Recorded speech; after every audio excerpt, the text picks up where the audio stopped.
are we going to go higher and take care of it? But I always knew I was going to join the military. I met my wife in high school.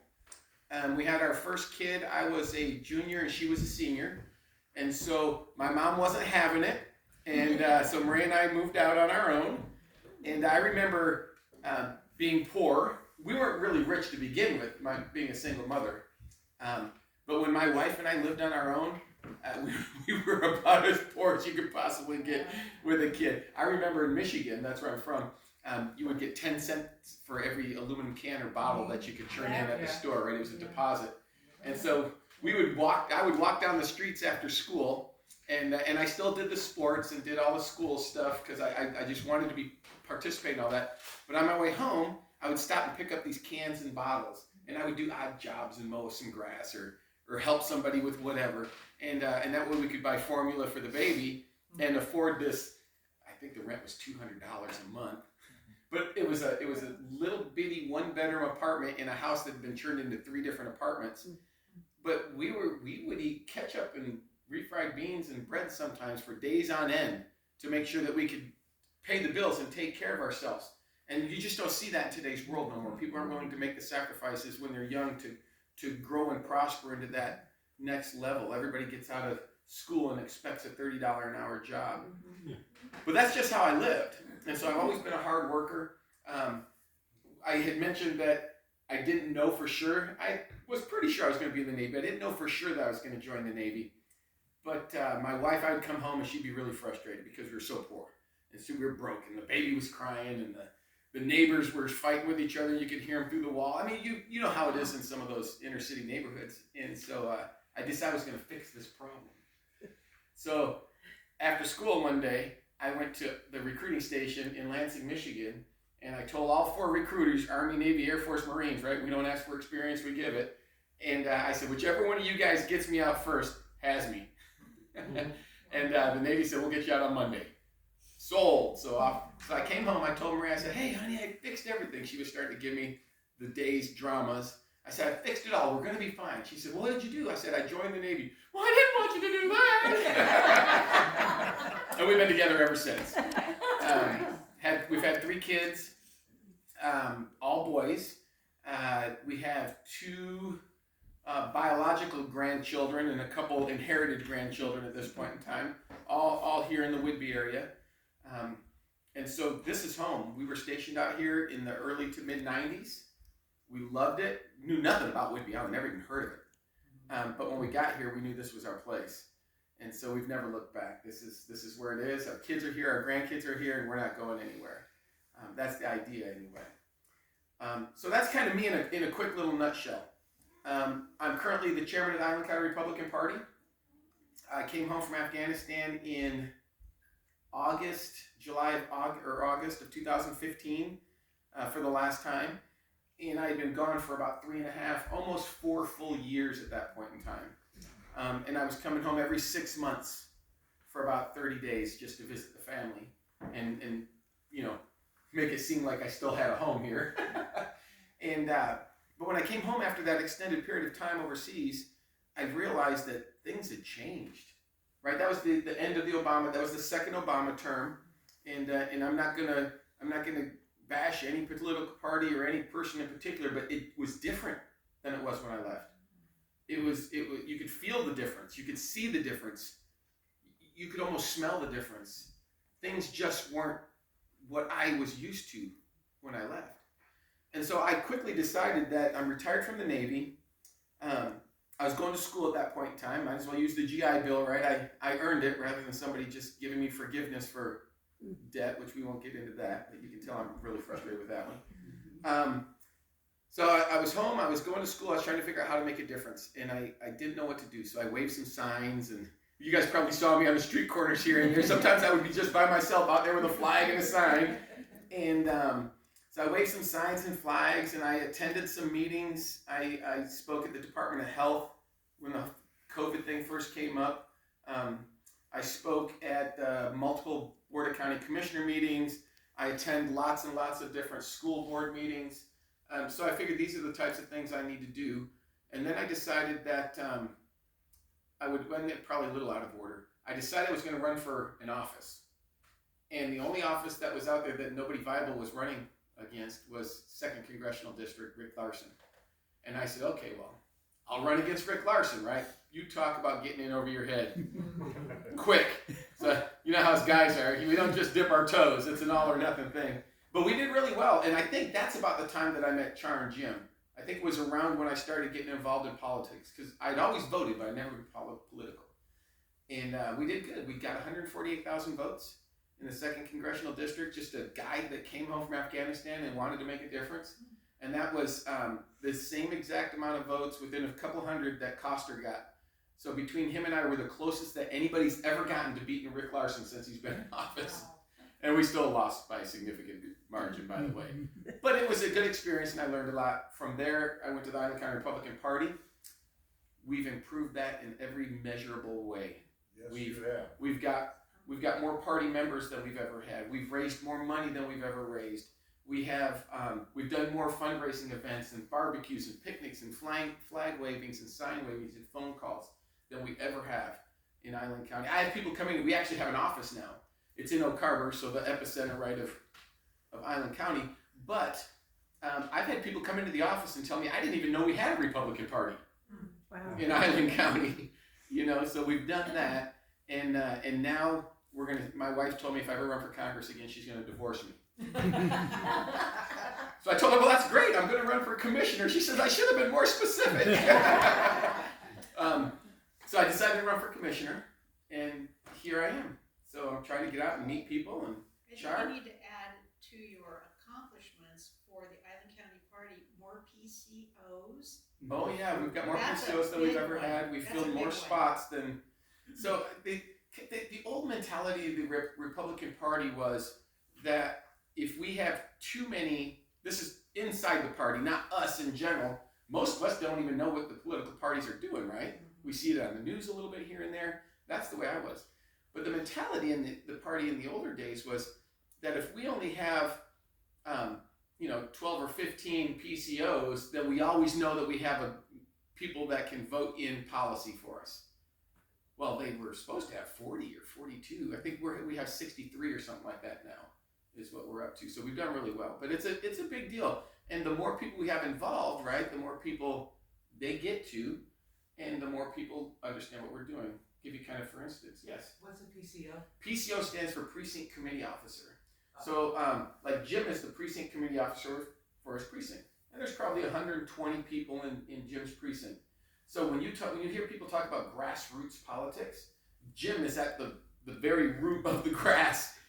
He's the guy that's going out there and cultivating the field and pulling the weeds and trying to convince people to get involved and start growing their own gardens, their own conservative gardens, hopefully. And so that's what a PCO does. And so we're supposed to have one in every precinct. And I think we have 84 precincts now, so we're a little bit shy, but we're better than we've ever been. So could you explain more about what the PCO actually does? Like, what are their duties? Oh, yeah. And the PCOs help us out a lot. They help out the campaigns. They help out the party in general. So in Jim's case, he'll send out postcards to everybody in his precinct, letting them know of... She did. Char does it. Assistant PCO. Assistant, we'll call her the precinct captain.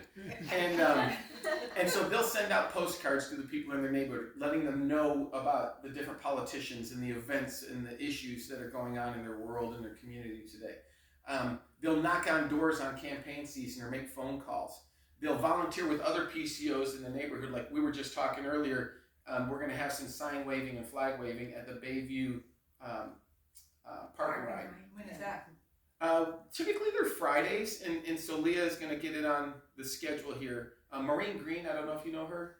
Well, I used to do Fridays, I don't know, a couple months ago. Yeah, that was probably with Maureen. She was the one that was organizing it back in the day. So we're starting back. We're going to start back up again for the next few weeks. And we're going to do a little earlier so we're done by the time it starts to get cold when the sun comes Yeah.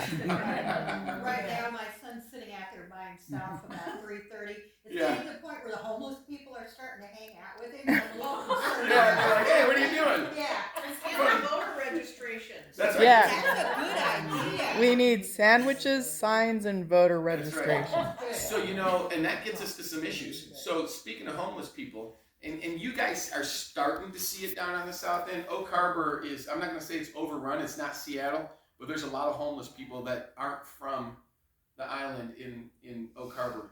And down here too, there's quite a few down here. Speaking of homeless people, we were waving signs and flags, and I do this. It's sideways rain and hail out there, and 40 degrees. If I said I'm going to be there, I'm going to be there, and I'm going to wave those flags and signs because that's just who I am. So I'm out there one day, and there's like 3 of us because it was one of those days. And a lady walks up, and she says, "Hey, you know, I'm kind of a conservative person," and she looks homeless. Not like dirty, nasty, but she obviously was carrying what she owned with her.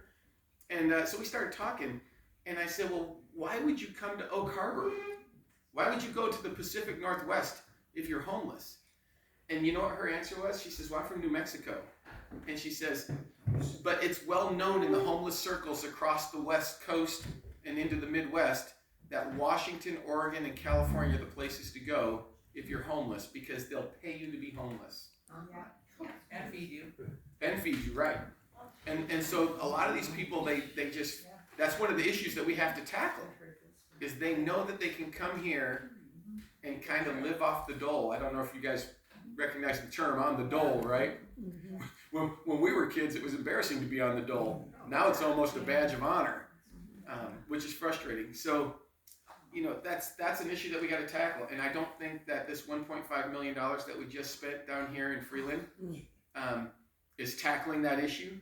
I think if anything, it's going to amplify the issue because what's going to happen, this is my opinion, I'm not in office right now, so I don't see the inner workings of it, but I don't believe that they're going to be able to put this program together and have it be viable based on current zoning, water, sewer, all these things that are going to be required for this project. They didn't even think about those before they spent the $1.5 million. Stuff for the new motel thing? That's for the new motel thing, yeah. And so, I mean, would you spend even $1 million on a project that you have no idea what the viability of it is before you at least had some studies and some agreements and some thought? What exactly is that?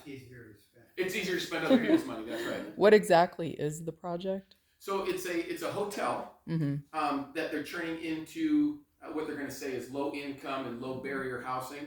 And we can all kind of in our minds see what that is really going to entail. It's going to have attics. Hey, Stephanie. Sorry, I got lost. That's right. It's gonna have addicts and people from off the island. And here's what happens, guys. So were any of you guys at the meeting we had at the Lutheran Church down in Freeland? So you were there. We all asked questions about the viability of it, correct? And Melanie promised us that this was gonna be for Island County people only. Well, guess what that $1.5 million grant that she says wasn't our taxes, by the way, which we all know was. That $1.5 million grant comes with strings attached that say that the federal government who gave us that money and partially the state government who gave us that money get to dictate who comes and stays in our county in these properties. Now they don't want to come out and tell you that, and you have to dig deep down in there. But anytime you take federal money, realize you're taking on the liability of what the federal government wants you to do as well.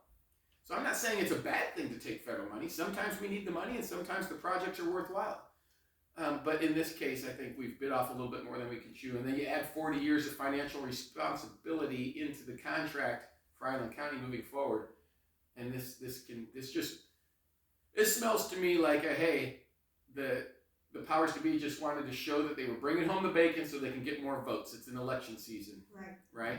And if it fails in February or March, well, the election's already over, and they can move on to the next project. So I'm not saying it's going to fail. We got to find a way to bring down the cost of housing and to house the people. My kids can barely afford to live here. They lived with me. My 2 surviving boys are 36 and 32. And they lived with me up till about 4 months ago. But I have a big house, and my basement is basically a house of its own with a kitchen and a bathroom and all that. So, but they could save money and they could live at a decent way. And now they're finally at the point they've worked themselves up. So that's an issue we got to tackle: homelessness. Is there a magic bullet for that? No. But I think to make it more difficult to be homeless, is part of that step. You know, maybe some vagrancy rules and laws. If there's a motor home or a pickup truck on the side of the road without a registration on it for 3 or 4 days, if it were mine, it'd be towed away, wouldn't it? Yes. And so why aren't we towing these? And so these are all things that we have to encourage our sheriff to do, because he needs to know that he has the backing of the county when he enforces the law, right? Whichever sheriff it might be, if he's not going to be backed by the county, by the commissioners, the people who give him the money, then he's going to be hesitant to buck the state and the federal system.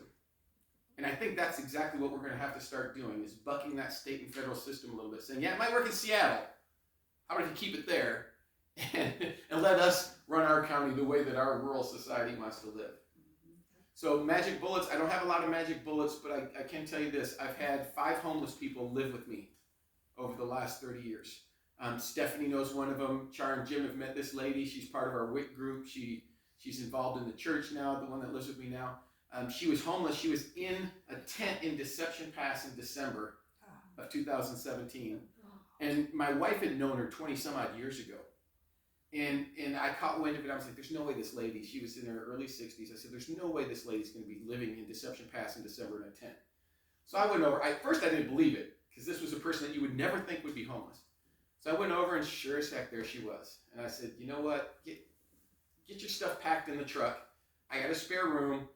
You can stay in my place for the winter, and we'll figure it out come springtime. And by springtime, she had cleaned herself up, and she had gotten a job, and she was working. She's had a few jobs since then, but now she's working at the hospital, which she really loves. She's got a new car, and she pays me rent every month, and I never see her. It's a perfect situation, right? But that's the compassion of the conservatives. That's the compassion of the independents and the libertarians. I promise you that libertarians and conservatives and independents are a lot more aligned than the liberals and the lefts are with the rest of us.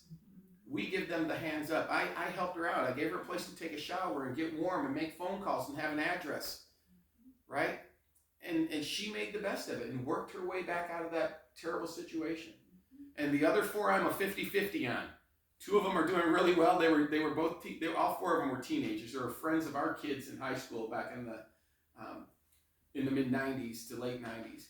And 2 of them are doing really well for themselves, employed, doing really good things. One of them I have no clue, and the other one just stayed homeless, and now he's in Seattle somewhere.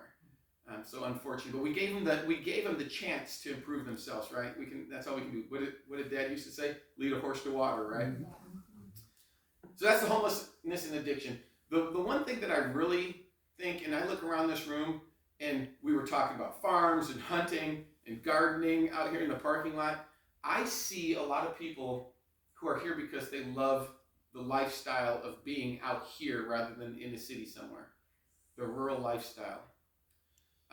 When I got here, I'd been stationed in Jacksonville, Florida, San Diego, California. I came from Lansing, Michigan, which was a big city. When I got here, it reminded me of my childhood and the dairy farm and the freedoms that I had as a rural person. And that's what I fell in love with, and that's why we stayed. What I see happening now is urbanization. And it's happening all around. It's happening more on the north end than on the south end. But believe me, it's going to creep down here and get you guys. I don't know if you've heard the stories about what the Port of South Whidbey wants to do with the fairgrounds. Yes. They want to build condos at the fairgrounds. I mean, I'm just blown away at what they're trying to do.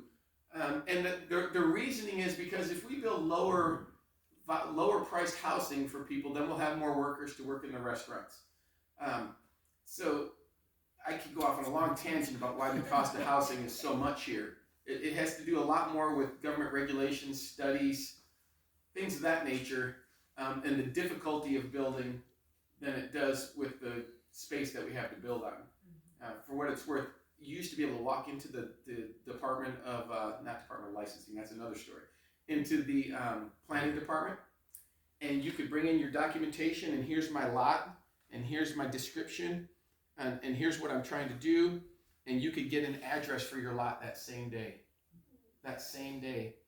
And you can't do anything else, any other planning or permitting until you have an address. That's the beginning. Nowadays, it's 6 months to get an address. 6 months to get an address, and you have to pay for that. So not only do we pay taxes, but every single thing we do in Island County right now that has to do with the government, what do we have to do?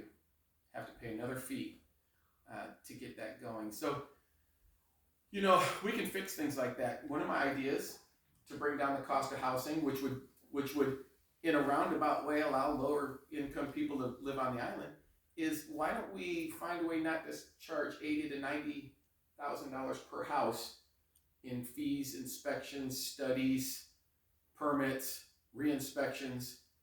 There's got to be a way. $80,000, $90,000 on average in Island County, just in those expenses to build a house right now. And the state wants to increase it by about another $70,000 to $80,000 in state legislation or state regulations. Now they're saying that they are against you having a fireplace or wood burning stove. They actually have ordinance in state code now that that government instantly is about to sign that says that you cannot heat your home with wood. You talk about an encroachment on our rural lifestyle. I don't know how many of you heat with wood. I still did when I was a kid. I don't now, but I got a wood burning stove there, and if the electricity goes out, which guess what happens? Down a mile long dirt road in the middle of nowhere, and who's the last person to get their electricity back, right? It's us out in the rural areas. So those are the things. Government's intruding in our every aspect of our lives. And I think as a county, we can start here. We can start in our own backyards. And we can start building this camaraderie, retaking our nation, retaking our communities first, and then push that up. We can tell the state that that's not going to work in Island County. And if we have enough commissioners, conservative commissioners, that are willing to stand up and fight that fight and say no when no's the right answer, then we have a much better fighting chance. I'm not going to tell you that it's going to be easy. And you know, like I said, I was in the military for 21 years. I tell people all the time that I've had the pleasure, the benefit, and the honor. My country's given me this great opportunity to go and see and do things that most people never get to go and see and do. But that came with that other side of the sword, right? I went and saw and did things that nobody should ever be expected to do. So the fight is real. It's going to be tough. We're going to have to make some hard decisions. There'll probably be some sacrifices on our side, but we know that our kids and our grandkids are going to be better off because of the decisions we make. Trying to think of the founding father that said this, and it'll come to my mind as soon as I'm done saying it, but he spoke about if there's a fight to be had, let me fight that fight so my children can live a longer, more prosperous life. And so that's what I'm doing. I'm at that point in my life where I don't have to go to work every single day, which I do because I love my job. I don't have to go to work every single day and fight to pay my bills. I'm at a point in my life where I want to give back. I feel like I've been giving my whole life, but now I'm going to give back in a different way. Just taking a new set of orders on, basically, is the way I look at it. So if you want this urbanization, which I look around here and I know that you guys don't, then Melanie Bacon and Janet St. Clair, the two liberal county commissioners we have, are your people. I mean, the number one thing that my opponent wants to put in place, this is her number one concern. Go to her website and read it for yourself. Broadband internet for all. That's her number one concern for Island County. What? That's not even on my concern list. I mean, my internet sucks where I live. It's terrible. But you know what? Do I need it to live? No, but do I need water to live? Do I need a fire department and a police department and sheriffs that can respond when we're in trouble? Do I need roads to get where I want to go? These are the things that my government should be doing for me, right? Not giving me broadband internet.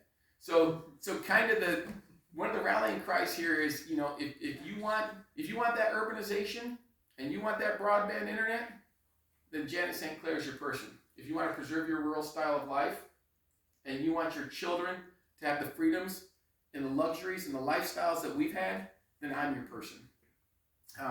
And that's kind of my rallying call. I know it's easy and it's quaint, but it's factual. And I'm not one of those brainiacs that has an answer for everything. I don't, but I'm a farmer. I have a pig farm up on the north end. And when the tractor breaks and I can't get a part, I figure out how to make it work, right? If the barn's kind of leaning a little bit, I can straighten that sucker out and brace it up. So I'm the kind of guy that's going to get the job done. regardless of what it is, between my military experience, I've traveled the world and I've done this farming, and with input from my friends and peers and neighbors, which I want, I think we can get the job done. I think we can actually correct some of these wrongs that have happened in Island County. I don't know if we can get our $1.5 million back on this gig. Be nice if we could, but we can correct it moving forward. And one of the things that I would like to say is that when I get in, if we find a bunch of garbage and disastrous policies that have been put in place over the last 4, 6, 8 years, I'm not afraid to try to get rid of them rather than just move forward. One of the things that frustrates me the most with conservatives, don't take this wrong, and you guys, most of you guys are probably just as frustrated as I am, but every time the Republicans take charge, I wait for them to get rid of the garbage that was put in place while they weren't in charge. But instead of getting rid of that garbage, they just add other things, not necessarily garbage in some cases, but they just add more to it rather than getting rid of some of the junk. If you get a chance, go out to, on the web, there's a site called A Crime a Day. It's called A Crime a Day. And this guy's been going for over 2 years now, and he lists a federal crime every day and hasn't duplicated it. A federal crime a day. And he says that if the government wanted to get you, hello Trump, not saying that any of you are Trump people or not Trump people, but they've been after this guy forever and ever, right? They haven't been able to get him yet. But if they wanted to get one of us for something, there's a federal crime that every single one of us have broke, probably multiple times. We might be breaking a federal crime right now and not even know it. That's the funny part about it. And a lot of it's around farming too. I just realized that you're not supposed to sell male pigs that have reproduced. Who knew? Just crazy things. That was on one of the crime a day things. I was like, now I'm sad because I needed to get rid of this pig. So that's kind of the story. I know there's lots of issues that people are concerned with. I'm a public safety guy. I'm a rural community guy. I'm a common sense guy. And what I'd like to do is hear from you guys, really. And then in a couple minutes, we'll talk about the envelopes. And I kind of gave, well, we'll talk about that right now. I put some of these out. And like I said, I'm just a normal dude. So I wrote this. This is my own words, my own typing. So if you find a typo, blame Stephanie in the back. No, I don't blame her. But this is kind of my resume. It's who I am. It's where I came from. It's what I believe. And then there's a card on here that you can share with your friends. And there's a donation envelope. I will say this. There was a guy that was going to be here today. And he couldn't be. He lives down in the Langley area. And he called me on the phone while I was down here. And he said, now the max donation amount to any campaign is $1,000 per person. He said that he would match up to $1,000 whatever we raise today at this fundraiser. So that was kind of cool of him. And I'm not going to say his name because I don't know if he wants me to or not, but Jim and Char know who he is. I spoke to Jim about it when I first drove up. So that's cool. Take that stuff with you. And I have lots of extra in a box down here if you want to take some to your friends. And then what I started out with is the reason we need PCOs and grassroots, because if you talk to 10 people, and you talk to 10 people, and you talk to 10 people, and then those 10 people talk to 2 people each, and those 2 people talk to 1 person each, all of a sudden 1 person has just spread that influence almost 30 wide. Just that 1 person. So that's why it's important that we do this. So what I'd like to do, if you guys don't mind, is maybe kind of go around the room a little bit, because if I just